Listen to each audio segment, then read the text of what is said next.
ओ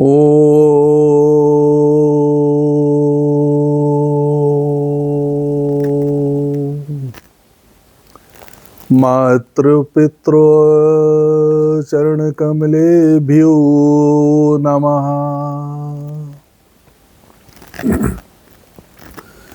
श्री सद्गुरुदेवो चरणकमलेभ्यो नमः।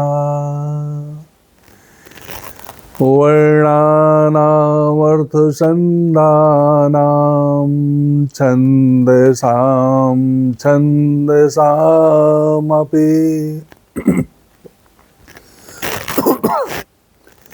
मङ्गलानां च कर्तारो वन्दे वाणी विनायको।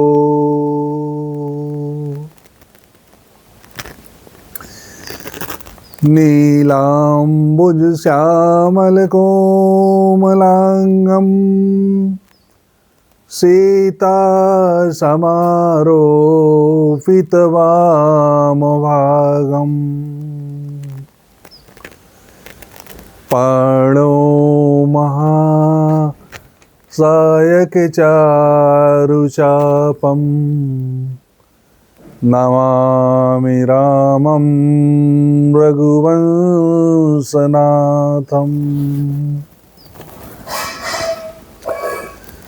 भवानी शंकरो वन्दे श्रद्धा विश्वासरूपिणो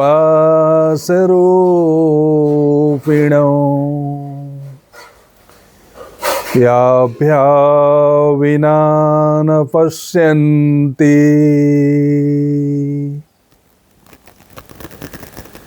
सिद्धां स्वान्ता अस्थमीश्वरम्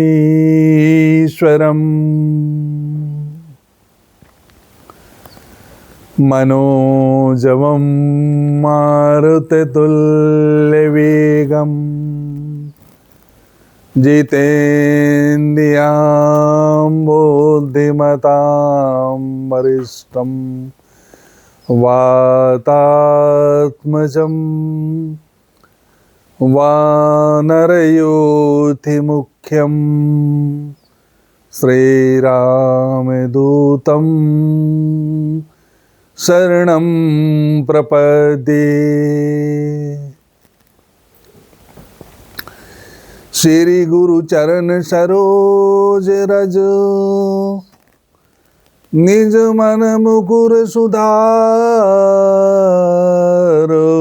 बरनो रघुबर बिमल जस जो दायक फल चारु बंदौ श्री तुलसी के चरण जिनकीनो जगु काज कल समुद्र बूढ़े तिलख्यो प्रगटो सप्त जहाज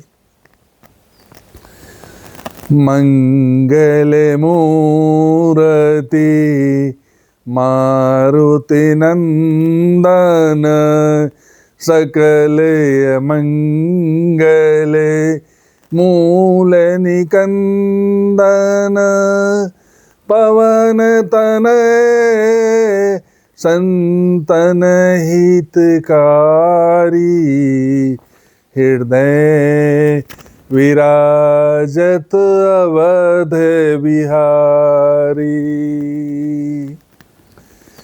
मातु पिता गुरु गणपति शारद शिव समेत शंभु सुख नारद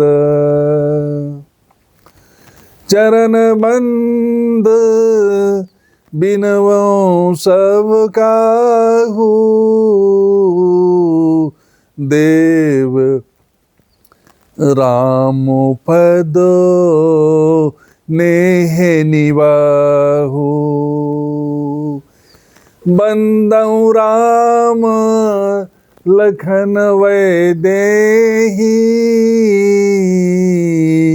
जे तुलसी के परम सनेही परम सनेही राजा राम राम राम सीता राम राम राम राजा राम राम राम सीता राम राम राम राजा राम राम राम सीता राम राम राम राजा राम राम राम सीता राम राम राम राजा राम राम राम सीता राम राम राम सीता राम राम राम राजा राम राम राम सीता राम राम राम राजा राम राम राम सीता राम राम राम राजा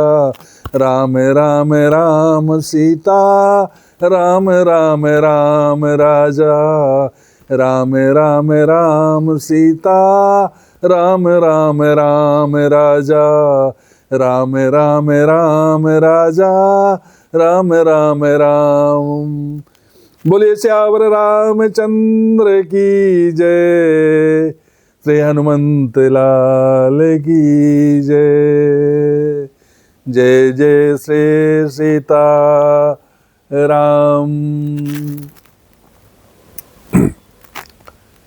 आइए हम आज राम कथा के उस सेतु पर प्रवेश करते हैं जब माता सती दक्ष के यज्ञ में अपने को योगाग्नि में प्रवेश करा लेती हैं और पुनः भगवत प्रेरणा से, भगवत कृपा से उस परम तपस्वी परम साधक भगवान भोलेनाथ पर उनकी कृपा रहती है और भगवान राम से भी यही मन ही मन उन्होंने मांगा है आशीर्वाद। और हिमाचल के यहाँ वो पार्वती के रूप में सती मैया उनका पार्वती के रूप में, पुत्री के रूप में प्रकट हुई हैं। सती मरत हरिसन बरु बागा जन्म जन्म शिव पद अनुरागा। हे भगवान, हे राम, मेरा जन्म जन्म तक शिव के चरणों में अनुराग हो, ऐसा करते हुए उन्होंने प्रणयन तो किया है अपना। और ते ही कारण हिम गिर गृह जाई जन्मी पार्वती तनु पाई। हिमालय की गोद में पार्वती मैया ने जन्म लिया है और उन्होंने कहा है, हरि से प्रार्थना करती हैं,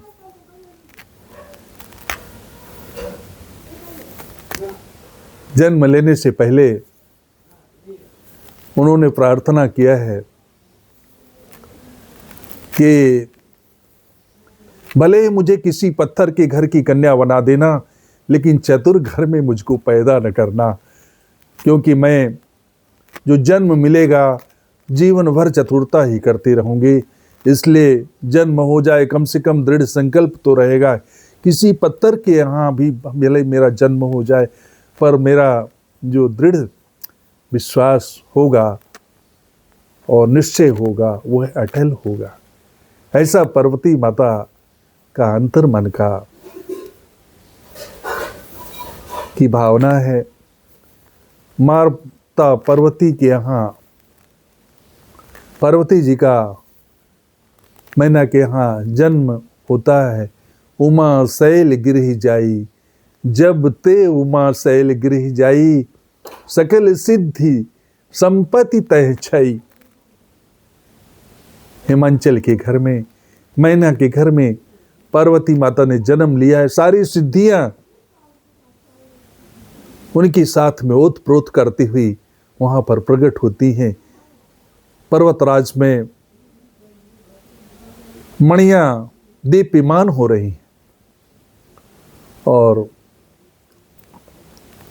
जब नारद जी को यह पता लगा कि हिमांचल के घर में जगदम्बा किया भवानी प्रकट हुई हैं, तो उन्होंने सीधे हिमांचल के यहाँ अपने कौतुक वश प्रवेश लिया है।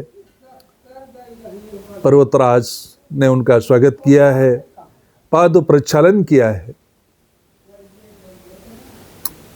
और निवेदन किया है। कन्या को बुला करके उन्होंने कहा कि मेरे कन्या का मंगल देखिए क्या कैसा है। और नारद जी ने पार्वती मैया की हस्तरेखाओं को देखा है। देख करके उन्होंने सारे मंगल गुणों का बखान किया है और कहा सब गुण से पारंगत हैं आपकी जो कन्या है, और दो चार अवगुण भले जो पति होगा उसमें होंगे। अगुण अमान मातु पितिहीना, उदासीन सब संशय छीना, और बिना पिता से हीन होंगे। दो चार अवगुण हैं, बाकी तो सब अच्छा है, बहुत बढ़िया है। पर ये जो गुण दिख रहे हैं कन्या को महाराज, तो सब अच्छे हैं। हिमांचल ने कहा कि दो चार अवगुण ही तो भारी हैं। यह है उदासीन, ये हमारी फूल सरीखी कन्या है, फूल जैसी कन्या है। और ये तो नारद ने कहा है कि ऐसे गुण तो जो ये रेखा इनकी बता रही है वो भगवान भूतवान भोलेनाथ पर हैं। और जो सामर्थ्यवान होते हैं उनका कोई दोष नहीं लगता है। समर्थ कऊ नहीं दोष गुसाई, रवि पावक सुरसर की नहीं। समर्थवान का जीव के लिए दोष लगता है। इसलिए बहुत सुंदर संयोग है। और ऐसा वर अगर मिल जाए तो कन्या का भाग्य खुल जाएगा। और इस प्रकार सामर्थ्यवान है भोलेनाथ, उनमें कोई दोष नहीं है। और यदि भोलेनाथ के साथ इनका विवाह होगा, सब मंगल ही मंगल होगा। कन्या को समझाओ और तपस्या के लिए प्रस्थान करवाओ। अगले दिन सुबह मैया आती हैं तो मैया को पार्वती माता ने स्वप्न में भी बताया। स्वप्न में भी यह है सारी बात प्रकट हुई कि कोई सफ़ेद वस्त्रधारी महात्मा आते हैं, उनको दिव्य संदेश देते हैं। इस तरह से सुनैना जी ने सजल नेत्रों से पार्वती जी को तपस्या के लिए भेजा है। और दिव्य तपस्या के लिए पार्वती मैया जाती हैं।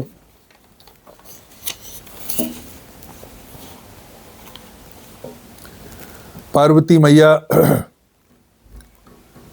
जंगल में कठोर साधना करने के लिए आती हैं। अपने को नियम पूर्वक वहाँ पर एक जंगल में बैठ करके भगवान शिव का स्तवन करती हैं।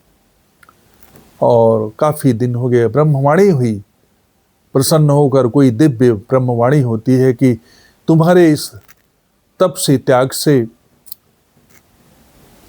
भगवान शिव तुम्हें अर्धांगिनी के रूप में स्वीकार करेंगे। और याज्ञवल्क्य जी भरद्वाज जी से बोलते हैं, मैंने आपको पार्वती जी का सुंदर चरित्र सुनाया है और अब मैं शंभु का चरित्र सुनाता हूँ। उमा चरित सुंदर मय गावा, सुनहु शंभु कर चरित सुहावा। सती ने देह त्याग दिया। भोलेनाथ जब तो भोलेनाथ अपना सुधि बुद्धि विसरा करके जीव लोक में विचरण करते हैं, कहीं राम कथा कहते हैं, कभी कुछ कहते हैं, और भोलेनाथ हमेशा सबको राम कथा सुनाते हैं। और भगवान राम ने सोचा कि चलो हम भी चलते हैं, देखते हैं शिव जी की क्या हाल है, क्या दशा है। प्रगटे राम कीर्तक की कृपाला, रूपशील निधि तेज विशाला, बहु प्रकार शंकर ही सराहा, तुम बिन अस व्रत को निर्वाहा। साक्षात राम भोले बाबा के सामने प्रकट होते हैं। भोले बाबा प्रसन्न होते हैं और महाराज राम ने कहा कि मैं आपको कथा सुनाया नया हूँ। भोलेनाथ अति द्रवित हुए, अति प्रसन्न हुए कि वाह, स्वागत है आपका, आपने कम से कम इतना ध्यान रखा और अहो भाग्य है, हमारे परम सौभाग्य है, मेरे कान तरस रहे हैं आपकी कथा सुनने के लिए। भगवान ने कहा कथा सुनाई, पर कथा मैं अपनी नहीं, कथा अति पुनीत गिरजा के करनी, विस्तार सहित कृपा निधि वरनी। भगवान राम उस मैया की कथा सुनाते हैं, सती मैया पार्वती मैया की कथा सुनाते हैं। भोले बाबा ने कहा कि अरे जिसने भगवान की कथा नहीं सुनी, कितना सहज स्नेह प्रेम है, उसको ही कथा भगवान राम स्वयं सुना रहे हैं। और कहते हैं कि कथा जब सुनाया है, भगवान भोलेनाथ के नेत्र सजल हो गए और कथा, दिव्य कथा सुनाने, दिव्य चरित्र सुनाने के बाद भगवान ने कहा कि मैंने कथा तो आपको सुना दी, पर मुझको अब दक्षिणा चाहिए। भगवान के सामने भगवान भोले बाबा ने कहा कि सर्वस्व तो आपका ही है, जो कुछ भी है मेरे पास, मैं भी सब आपका हूँ, आपके लिए समर्पित हूँ। अब विनती मम सुनहु शिव, जो मोह पर निज नेहु, जाओ विवाहु शैल जहीं, यह मुहि मांगे देहूँ। दक्षिणा के रूप में मुझको यही चाहिए भोले बाबा कि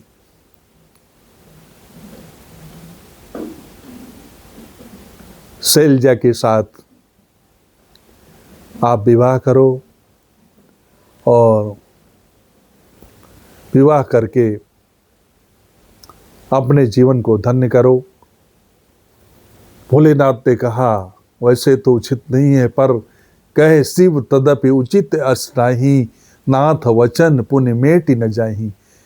लेकिन आप स्वामी हैं, आपके वचनों को मिटाना मेरे बस की बात नहीं है, सेवक धर्म नहीं, इसलिए मैं आपकी आज्ञा को शिरोधार्य करता हूँ। भगवान के वचनों को निभाया है भोलेनाथ ने, शंकर जी ने। ऐसा दिव्य प्रताप, दिव्य कृपा भगवान राम की भोले बाबा पर है। और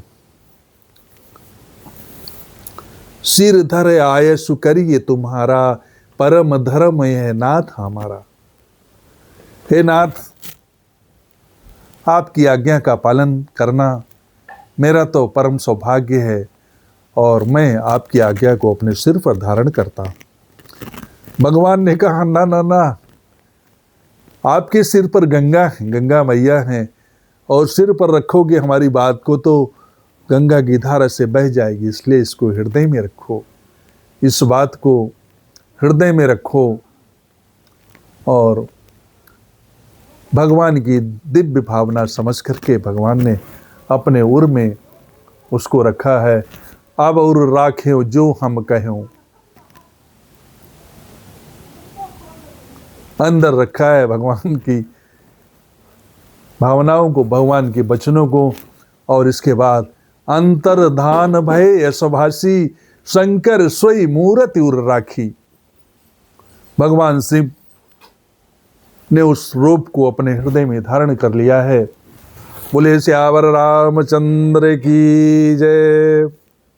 और भगवान राम वहां से अंतर्धान हो गए। और तब भोलेनाथ ने सप्तऋषियों को बुलाया है और माता के संदेश को दूर करने के लिए उनको भेजा है।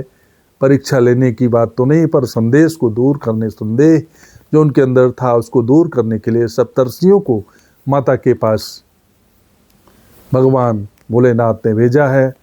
और भगवान के भोलेनाथ के आदेश के अनुसार सप्तऋषि माता पार्वती के पास आए हैं, जहाँ वो तपस्थली थी उनकी। वहाँ पर जा कर के माता पार्वती जी कहा, आप माता ने जब ऋषियों को देखा तो प्रणाम किया है। और माता ने कहा कि आप मेरी मूर्खता को सुनेंगे तो हंसेंगे। मैं गुरुदेव नारद के महाराज के वचनों को मान करके भगवान भोलेनाथ को प्राप्त करने के लिए तपस्या कर रही हूँ। सुनते ही सभी ऋषिवर, सभी ऋषिगण एक साथ हंसने लगे।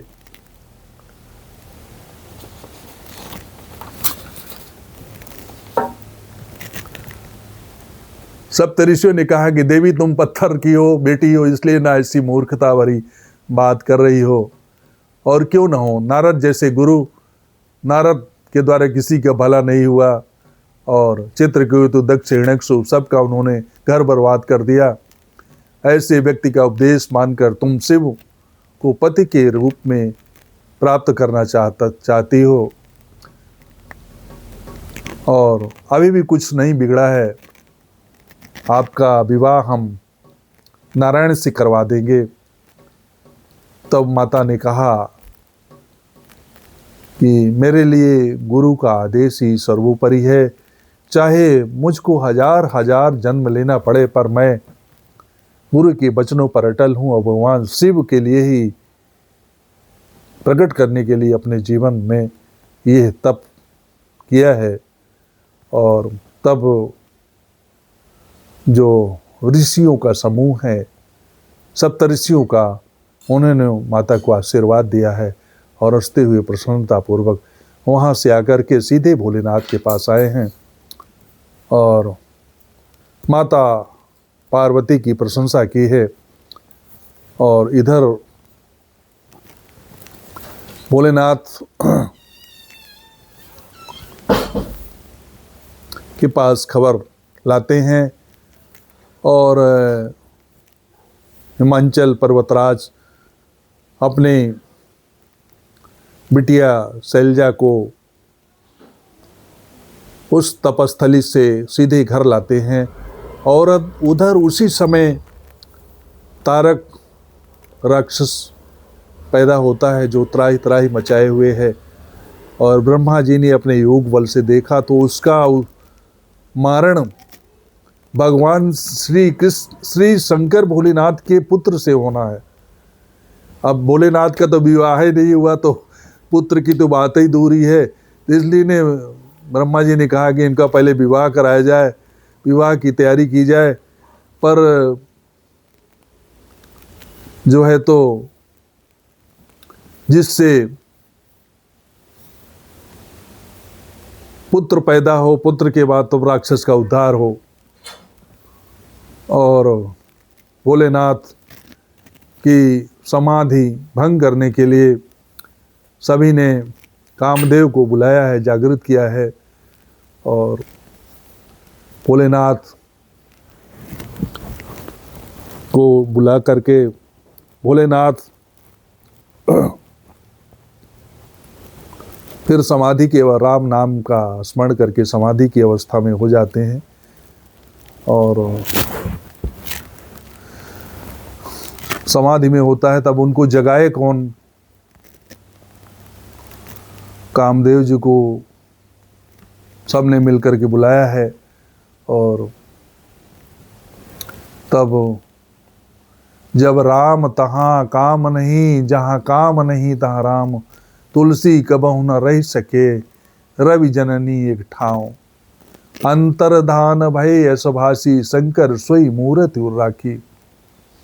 कामदेव जी तो ठीक है आ गए, उन्होंने अपना बाण चलाने का प्रयास किया, पर उनके अंदर हृदय में भगवान राम जी अंतर मन में प्रकट रूप से हैं। उसी के ध्यान में भोले बाबा निरत बैठे हुए हैं।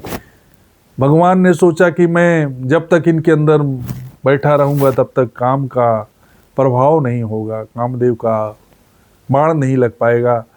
और भगवान ने अपनी छवि को एक किनारे बाहर कर लिया है। जब बाहर किया है तो कामदेव ने जब अपना बाण चलाया है तो भगवान को ढूंढते हुए भोलेनाथ अपना ध्यान तोड़ देते हैं। देखते हैं तो बाहर कामदेव खड़ा है और उन्होंने, भोले बाबा ने अपना तीसरा नेत्र खोला है।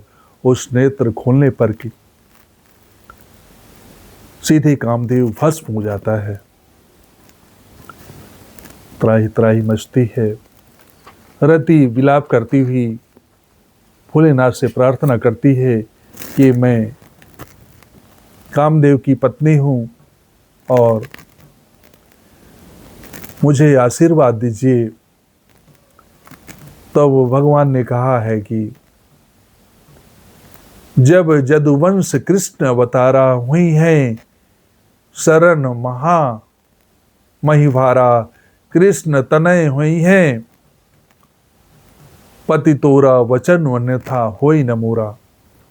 भगवान ने रति को आशीर्वाद दिया, जाओ भगवान राम जब कृष्ण के रूप में यदुवंश में अवतरित होंगे तब तुम्हारा यह है जो पति है कृष्ण तनय होकर प्रकट होगा। रति प्रसन्न होकर के चली गई हैं। और भगवान भोलेनाथ ने कामदेव का को भस्म कर दिया है। तब सभी देवता भयभीत हैं, कोई उनके सामने जाने की हिम्मत ही नहीं कर रहा था। ब्रह्मा जी ने कहा कि चलो मैं चलता हूँ और जा करके शंकर सुरन के हृदय यस, सकल सुरन के हृदय यस, शंकर परम उछाव, निज नयनन देखा चाहती, नाथ तुम्हार विवाह। भोलेनाथ से ब्रह्मा जी कहते हैं चतुराई के साथ कि ब्रह्मा जी वैसे बुद्धि के दाता है प्रदा, चतुराई के साथ उन्होंने कहा कि जो आपका विवाह मंगल विवाह सभी लोग वो देखना चाहते हैं। और उन्होंने भगवान भोलेनाथ ने स्वीकृति दी है। उन्होंने कहा कि यह तो भगवान राम का भी आदेश है, इसलिए मुझको सिर उधार करना पड़ेगा। और विवाह की स्वीकृति भगवान ने दी है और बारात चलने के लिए शुरुआत हो गई है। लगे सवारन सकल सुर, वाहन विविध प्रकार, होई सगुन मंगल सुखद, करही अपुछरा गान। सब अपने अपने विमान को सजाने लगे हैं। तमाम चमाचम, भोलेनाथ का कोई ध्यान ही नहीं दे रहा। भोलेनाथ आगे देख कर कहते हैं, और यह उनको सजाया गया है। सब कह रहे हैं, गण कह रहे हैं कि मुकुट सोने का लाया जाए और उनको भोलेनाथ को सजाया जाए मुकुट के द्वारा। भोलेनाथ ने कहा कि वो सोने से अभिमान बढ़ जाएगा अंदर, इसलिए मेरी जटाओं के ही मुकुट के रूप में रखा जाए, और जो सर्प हैं उनको मौर के रूप में ये माना जाए, और भगवान को, भोलेनाथ को जटाओं से और सर्पों से सजाया गया है। तरह तरह की उनकी तैयारियां की गई हैं। ऐसा भगवान की दिव्यता है भोलेनाथ की। और भोलेनाथ के लिए कहा गया कि भाई वाहन तैयार किया जाए, भोलेनाथ को रथ पर बैठाया जाए, पर भोलेनाथ ने कहा कि जो जीवन भर मेरा साथ दिया नंदी, उसी की सवारी मैं करूंगा, मैं किसी विशेष वाहन में नहीं बैठूंगा। और क्या किया है कि भगवान को मन में रखते हैं, कहते हैं कि अगर मैं आगे आगे बैल में बैठकर सामना करके चलूँगा तो मेरे साथ जो भगवान राम चल रहे हैं वो हमारी पीठ उनके सामने से होगी। इसलिए अपने नंदी को उन्होंने पीठ पर पीछे की ओर, आगे की ओर पीठ और पीछे की ओर सामना करके भगवान चल रहे हैं। ऐसी सुंदर बारात चली है और ये अद्भुत बारात है। देव देवता,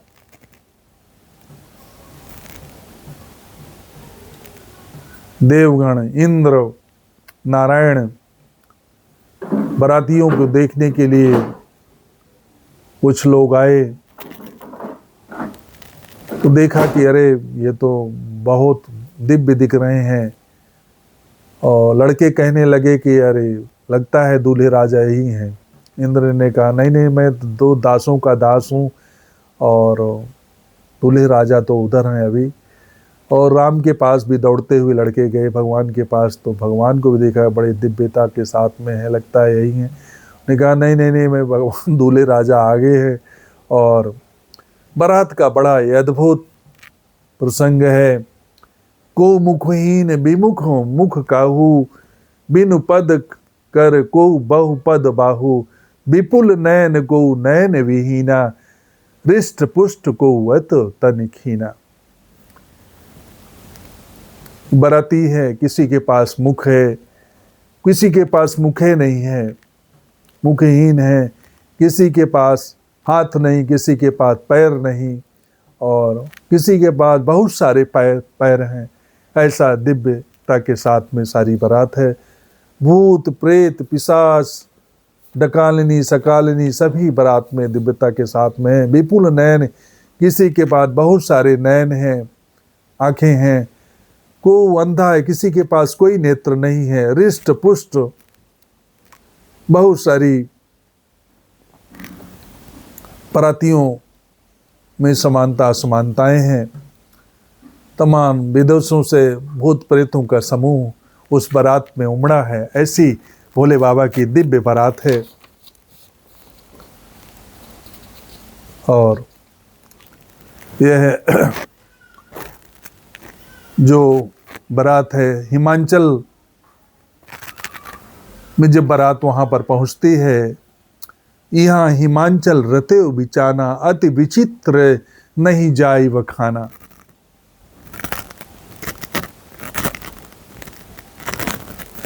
और नाचहि गावहि गीत परम तरंगी, भूत सब देखत एते विपरीत, बोल ही वचन विचित्र विधि। सब नाच गा रहे हैं, विचित्र भाषा बोल रहे हैं। और ऐसा दिव्य स्वरूप बारात का, भोलेनाथ का सब गुण गा रहे हैं। और जब बारात लग गई, द्वार चार का समय आया, तो उस बारात में नंदी पर भोलेनाथा पीछा करके बैठे हुए। नंदी सामने है और भगवान भोलेनाथ का मुख इधर है। माता मैना आती हैं और सुंदर आरती की थाल सजाए हुए नंदी के मुख का परछन करने लगती हैं, पूजन करने लगती हैं। और जो भोले बाबा हैं वो पीछे की ओर मुख करके, भगवान की ओर मुख करके बैठे हुए हैं। और किसी ने कहा कि भाई नंदी को, बैल को उधर घुमा दो तो सामने का मुख हो जाए, और नंदी को घुमाया गया तो भगवान का मुख सामने आ गया है। और उधर जब वो अग्नि की बत्ती, वो दीपक जो जलता है, वह जब सर्पों के सामने आया तो एक बार तो सर्प लोग पीछे हो गए, पर जब दोबारा ऐसे परछन हुई तब सर्प बड़े जोर से फुसका करके ऐसे माता जी की ओर बढ़ता है। तब माता जी की थाल गिर गई है और माता जी घबरा करके इधर बाहर लौट के अंदरपुर में अपने प्रवेश कर जाती हैं। इधर देखते हैं कि मैना को बहुत शोक हुआ, बरातियों ने देखा और शोक से विह्वल हैं। तब नारद जी आते हैं, समझाते हैं मैना को, मैना सत्य सुनहु मम वाणी, जगदम्बा तब सुता भवानी।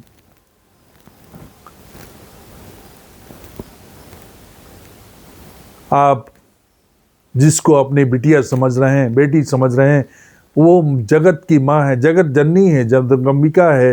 अपने भार ऊपर लेने की आवश्यकता नहीं, अपना भार उन्हीं के चरणों में समर्पित कर दो, सब कल्याण हो जाएगा। सब विवाद समाप्त हुआ है और भीतपूतों ने कहा कि पहले भोजन कराओ, विवाह में हो सकता है कि माता को फिर से कोई चक्कर आ जाए, कहीं गिर जाए, तो इसलिए भोजन प्रसाद की तैयारी कराओ। और सब विविध प्रकार की तैयारियां होने लगी हैं बारात पहुंचने पर, और स्वागत किया गया है। तरह तरह के व्यंजन पकवान बनाए गए हैं, परोसा गया है और बड़े विधि विधान के साथ में ज्योनार हुआ है। और भोलेनाथ प्रसन्नता से पाणी ग्रहण हुआ है। और हरि गिरजा कर भय विबाहु, सकल भुवन भरी रहा उछाहु। भगवान माता पार्वती का और भोलेनाथ का विवाह बड़े धूमधाम से, बड़े प्रेम के साथ संपन्न हुआ है। बड़े प्रेम से माता जी और शिव का विवाह संपन्न, विदाई का अवसर आया है।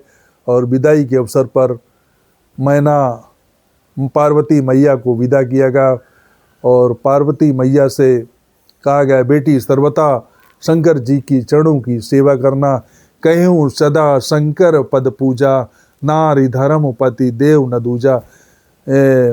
नारी धर्म के बारे में माता जी ने पार्वती जी को बताया है कि उन्हीं के चरणों में अपना अनुराग रखना। और भगवान करें विविध विधि भोग विलासा, गगन समेत तो बसई कैलासा। और कैलाश में जाओ, अपना सकल मंगल के साथ में अपना निवास करो। और यह प्रसंग बड़े दिव्यता के साथ सुनाया है। और दिव्य प्रसंग, यह विवाह का प्रसंग जो हुआ, और कालांतर में आगे चल कर के भगवान भोलेनाथ के कार्तिकेय जी का जन्म होता है, और जो तारकासुर नामक राक्षस का वध किया है। और विवाह प्रसंग सुनने की फलश्रुति है यह विवाह उमा शंभु विवाह, जे नर नारी कहीं, जे गावहीं कल्याण काज विवाह, मंगल सर्वता सुख पावहीं। ऐसा दिव्य दिव्य विवाह की चर्चा हम सब आज आपके इस विवाह मंगल की सुनी। इन्हीं बातों के साथ अपनी वाणी को विराम देता हूँ। जय श्री राम, जय श्री राम, जय श्री राम, जय श्री राम।